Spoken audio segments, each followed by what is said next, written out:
Hello everyone. Welcome back to my channel. Today I'm going to talk about why I prefer traditional media to digital. Before we dive in, I will take a moment to say that I will, as always, have the art supplies used for the creation of the piece you see going on as I'm speaking down below. And you can also find the links to my social media and website down below as well. All artwork and prints that are currently available can be purchased through my Etsy shop. And yes, of course, that link will also be down below. Everything you need to know down below. All right, grab a drink, have a seat, and let us chat. Digital versus traditional. I will preface this conversation by saying that no, I do not in any way believe that my preference for a particular style places me on some sort of pedestal of superiority. Not at all. Choosing traditional over digital or vice versa does not make anyone better than or less than anyone else. I'll say this in hopefully a simpler way. I'll say it in a way that my fashion-loving brain can explain it best. Some people choose to paint their nails and color their hair and be completely over the top high maintenance. Others do not. Both are beautiful, both have their place. A white t-shirt and jeans can be as equally fashionable as a ridiculously over-the-top Balenciaga gown, depending on how one styles the outfit. A cheap t-shirt can look better than a $10,000 dress. It all depends on one's perspective, one's style, etc. Are you with me on this? Low maintenance is as valid as high maintenance. Traditional art and digital are equally valid. There you go. You with me? Perfect. So the traditional versus digital debate is an ongoing debate in the art community, which most of you have probably come across at one point or another.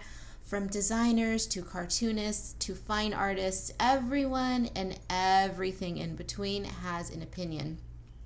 I cannot stand the idea of pitting the two against one another. A preference is purely subjective, and asserting that one is overall better than the other is just arrogant. A sommelier can pour me a glass of the most expensive wine in the world, and I promise you I will still keel over and die as a result of choking on my own vomit. Wine is disgusting. I appreciate those who enjoy it because wine is fascinating. I have watched so many documentaries about wine I love to watch, but imbibing the stuff, not my jam at all. Does that make the gin that I enjoy better than wine? In my opinion, yes, but overall, no. It just simply means that I personally enjoy one and not the other. The point that I'm trying to make with this alcohol discussion is that I see the value in both. Arrogance and art snobbery do not sit well with me. Some may argue with me on this point, but I staunchly believe that people who view a debate like this one, the traditional versus digital debate, I see people who view this debate as black and white, as being too insecure to accept that there are other modes of thinking besides their own. There is a need to feel superior by picking sides. Frankly, placing limits on one's interests is just dumb. Dumb and dull. When acrylic paint was invented, oh my God, was there an uproar. Acrylic was considered a silly, tawdry paint that simply could not compare to the rich, luxurious feel of oil paint. The same oil paint that the masters of old used to use. Get out of here with that cheap-ass acrylic paint. What is that crap? That's not real art. Art snobbery. I tell you, it gets under my skin. Staunch traditional classical purists are as equally terrible as stubborn contemporary futurists. Period. Artists are supposed to be creative, innovative thinkers.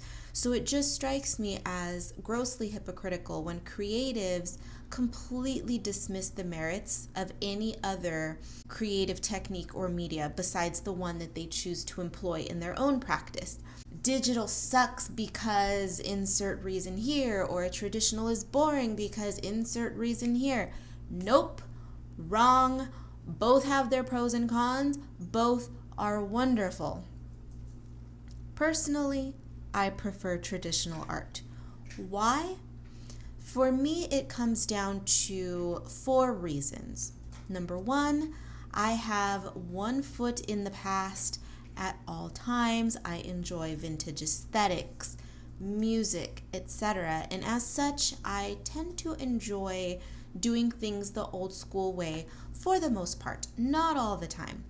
But I have an appreciation for all things retro, and those interests and that connection that I have with the past tends to translate into my artwork more often than not.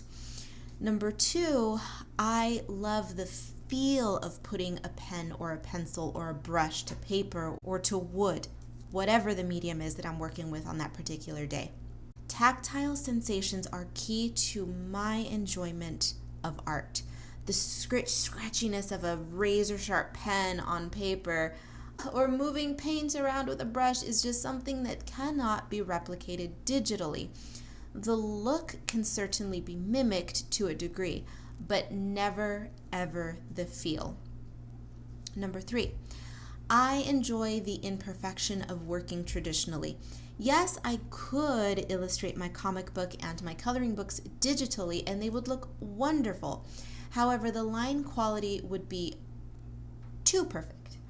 There is nothing wrong with perfect line quality. If that is your thing, have at it.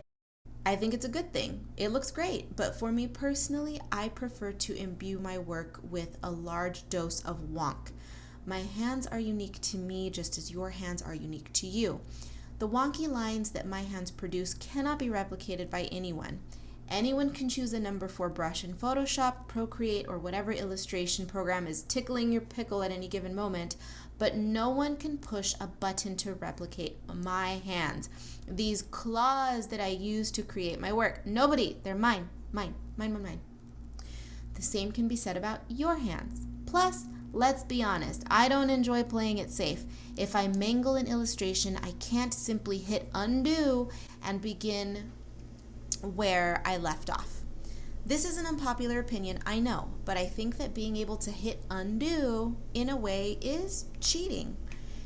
Were I to spill ink all over a comic book page that I spent hours, if not days, working on, I would have to redraw the entire thing from scratch. I'd have to pull out another piece of paper, get that pencil, get the pen, and do it all over again.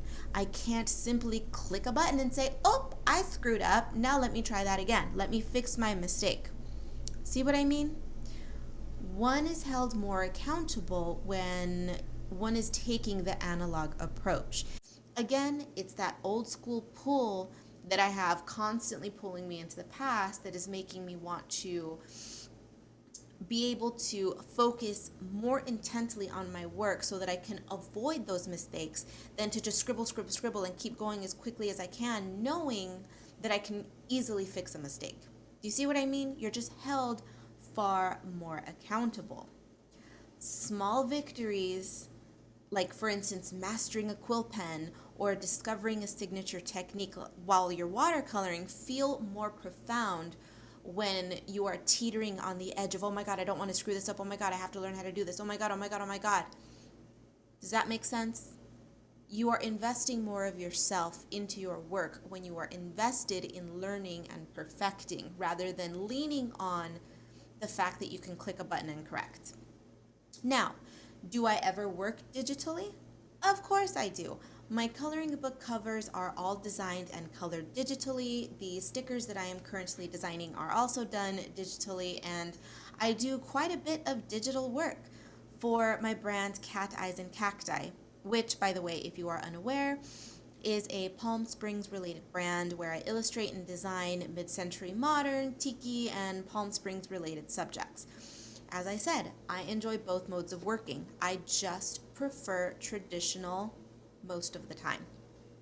Will I ever produce full-blown illustrations or books digitally? Maybe, probably.